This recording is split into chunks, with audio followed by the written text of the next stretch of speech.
ஒரு காடு. அங்கே புத்தர் அவர் பாட்டுக்கு நடந்து போய்கிட்டே இருக்கிறார். அவருக்கு பின்னாடி ஒரு குரங்கு, அதுவும் தொடர்ந்து வந்துக்கிட்டே இருக்குது.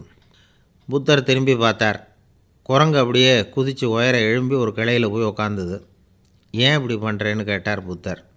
என்னை சாதாரணமாக நினைக்க வேணாம், நான் மகாமந்தி, என்னால் எல்லாம் முடியும், முடியாதுங்கிற வார்த்தையே என்னுடைய அகராதியில் கிடையாது, என்ன வேணும்னாலும் செய்வேன் அப்படின்னுது.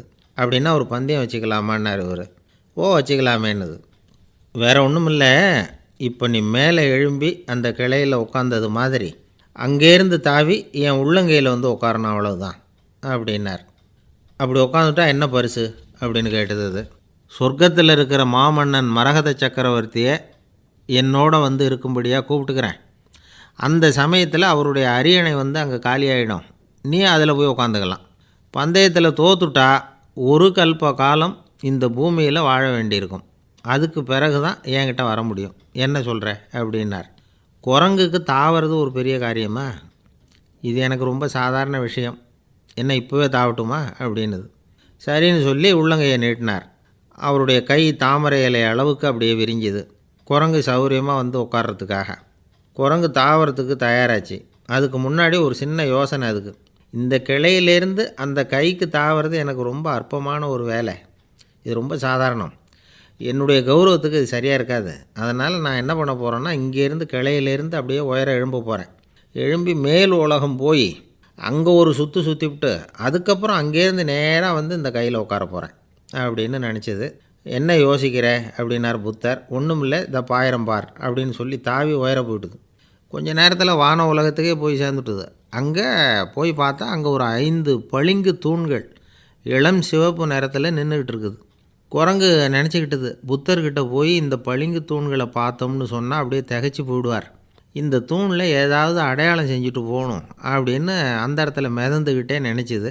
உடனே ஒரு தூணில் எழுந்துச்சு. என்ன எழுதிச்சுன்னா, ஒரு மகா ஞானி இங்கே வந்துட்டு போகிறார் அப்படின்னு எழுதிச்சு. எழுதிவிட்டு அப்படியே கீழே தாவி புத்தரோட உள்ளங்கையில் உட்காந்துது. எப்படி பார்த்தீங்களா என்னுடைய வேலை? வான உலகத்துக்கே போய் அங்கே இருக்கிற 5 பளிங்கு தூண்களை பார்த்துட்டு அதில் நான் வந்த விவரத்தை எழுதி வச்சுட்டு அதுக்கப்புறம் இங்கே வந்திருக்கிறேன் அப்படின்னுது ரொம்ப பெருமையாக. அப்படியா அப்படின்னார் புத்தர். ஆமாம், சந்தேகமாக இருந்தால் வாங்க, அழைச்சிட்டு போய் காட்டுறேன் அப்படின்னுது அந்த குரங்கு. அதுக்கு தேவையில்லை, அப்படியே கொஞ்சம் கீழே குனிஞ்சு பார்த்து தெரியும் அப்படின்னார் புத்தர். அங்கே பார்த்தா புத்தரோட உள்ளங்கை தெரிஞ்சுது. நல்லா உத்து பார்த்துது.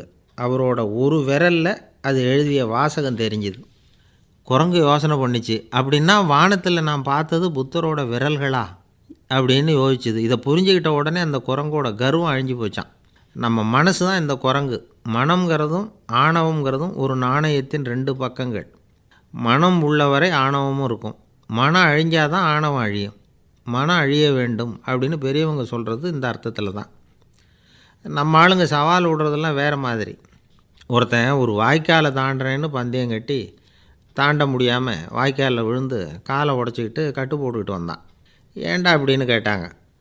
நான் பந்தயம் கட்டின நேரம் சரியில்லை அப்படின்னா. எப்படிறான்னு கேட்டிருக்காங்க. வாய்க்காலில் தண்ணி இருக்கிற நேரமாக பார்த்து பந்தயம் கட்டியிருக்கணும் அப்படின்னானா.